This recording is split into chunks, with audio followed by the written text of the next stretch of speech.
Esta oración de Jesús siempre ha sido para nosotros una palabra misteriosa. Una palabra oración que nos sorprende y nos reconforta al mismo tiempo, que nos alienta en medio de nuestras oscuridades, porque Él ha ido por delante y las ha querido pasar. Esta palabra de Jesús en la cruz ha sido siempre causa de muchas polémicas y discusiones, y yo creo que es absurdo discutir cuando nos hallamos ante el misterio.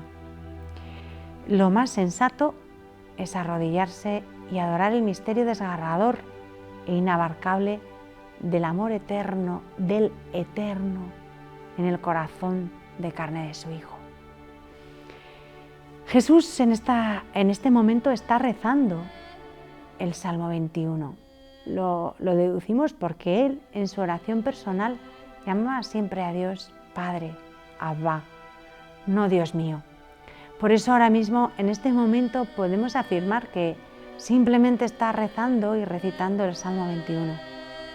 Este es un salmo mesiánico que se refiere a este preciso momento de la vida de Jesús. Cuando Jesús grita este salmo desde la cruz, realiza lo que en él se anuncia. Y es precioso porque es una revelación del corazón del Señor.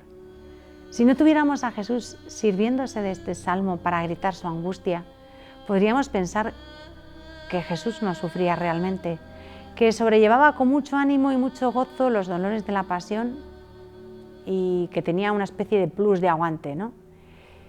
Por aquello de ser Dios, y sobrellevaba los sufrimientos casi sin enterarse. Y eso no es verdad. En Jesús, en este momento, hay algo, una situación, un estado interior que es misterioso y nos cuesta comprender. Por eso insisto en entrar en el misterio de puntillas, para luego caer de rodillas y adorar. Intentemos por un momento imaginar esa negrura, esa tremenda oscuridad. Su actuación mesiánica cargando con el pecado del mundo. Sabemos, porque Juan nos lo dice 3 veces en el Evangelio, al menos 3 veces, que a Jesús le turbaba el recuerdo de este momento. Es un misterio. Sabemos un poco del dolor de su corazón en Getsemaní y sabemos que con esa negrura y esa angustia vive toda su pasión y también su crucifixión. Sabemos que la idea de este momento, de su hora, le turbaba, le angustiaba. Para él no fue fácil, en cuanto a hombre, aceptar y asumir la pasión. Y no solo la pasión, sino la redención. Es su vocación, sin duda. Para esto ha venido y Él lo sabe y Él lo quiere. Pero tiene que responder a la vocación más difícil que un ser humano haya podido recibir, con una voluntad absolutamente humana, como la vuestra y como la mía. Tiene que llevar a cabo la obediencia más difícil, sin ningún plus, sin ningún añadido, sin ninguna ventaja. Tiene que obedecer con una voluntad humana, igual que la mía. Y está físicamente destrozado, moralmente sin honor, humillado, despreciado. Está como enfangado por el pecado del mundo que le ahoga y le oprime, haciéndose realidad en él las palabras de la Escritura que dicen: maldito todo aquel que cuelga de un madero. Está ahí como un maldito de Dios y de los hombres también, hundido en un pozo de dolor inconmensurable. Levanta sus ojos, buscando luz en medio de su oscuridad, y clama, ruega, suplica. llama al Padre y le confía su oscuridad interior y el sentimiento de desamparo de su corazón. Clama a su Padre, busca a su Padre, le confía su estado interior de angustia y de soledad, el frío de su alma y el sentimiento del peso del pecado sobre él.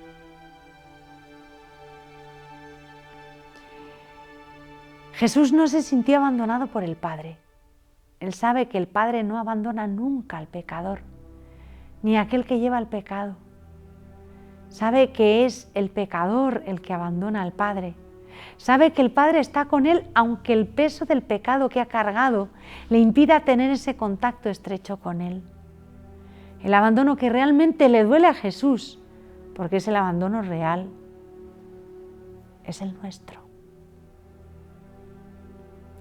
El Padre no le abandonó, nosotros sí. Todos le hemos abandonado, pero nunca el Padre. Jesús se sintió de verdad abandonado por todos nosotros. Todos le hemos abandonado, pero de ninguna manera el Padre le abandonó. Estuvo más cerca de él que nunca. El Hijo amado es ahora más amado que nunca, pues es el momento del amor extremo de Jesús a nosotros y del Padre al Hijo, y nos enseña a confiar en medio de la oscuridad más densa. Cuando no comprendemos, cuando nada parece tener sentido, hay que confiar. Tenemos que acercarnos con infinita confianza y respeto a esta situación interior de Jesús, mientras escuchamos sus palabras. Tenemos que intentar escucharlas con los oídos de la Virgen, que sin tener ningún pecado, no como nosotros que sí los tenemos, acoge con su Hijo el pecado de la humanidad para redimirnos. A esta situación interior de Jesús tenemos que acercarnos con muchísima confianza y con un profundo respeto cuando le escuchamos hablar, cuando escuchamos su palabra. Tenemos que acercarnos a Él y pedirle que nos sostenga y nos conforte en nuestras oscuridades interiores, sobre todo en esos momentos en que el sufrimiento hace que nos sintamos abandonados de Dios y que nos preguntemos ¿dónde está Dios?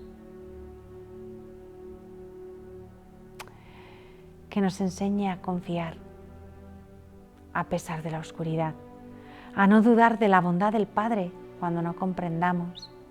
No tenemos ningún derecho a dudar del amor y la bondad de Dios.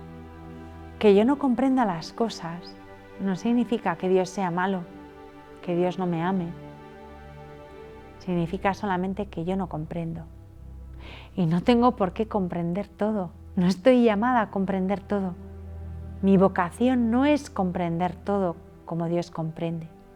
Eso es soberbia. Eso es mi pecado. Pretender eso es pecar. Mi vocación es confiar siempre, esperar siempre, abandonarme siempre y no dudar nunca, porque eso es ser hijo de Dios. Y a eso estoy llamada. Que yo no comprenda algo es normal. Soy muy pobre, muy pequeña, pero esto no me autoriza a juzgar a Dios y a dictaminar que Él es malo. Si siento el dolor, si siento el abandono de Dios, tengo que confiar más, orar más. Es lo que Jesús hace en la cruz. Su dolor no le lleva a la conclusión de que el Padre le ha abandonado, no le ama y está lejos. Su dolor le lleva a orar y a confiar. Y oyéndole, algunos de los presentes se burlaban de él. Esto es lo más terrible, lo más doloroso. Que Dios nos ame hasta el extremo y nosotros nos burlemos de Él, nos burlemos de su amor, nos burlemos de su dolor. Jesús Le dijo en una ocasión a Santa Ángela de Foligno: yo no te he amado de broma. ¿Y nosotros qué hemos hecho? Nos hemos tomado a veces en broma el amor del Señor.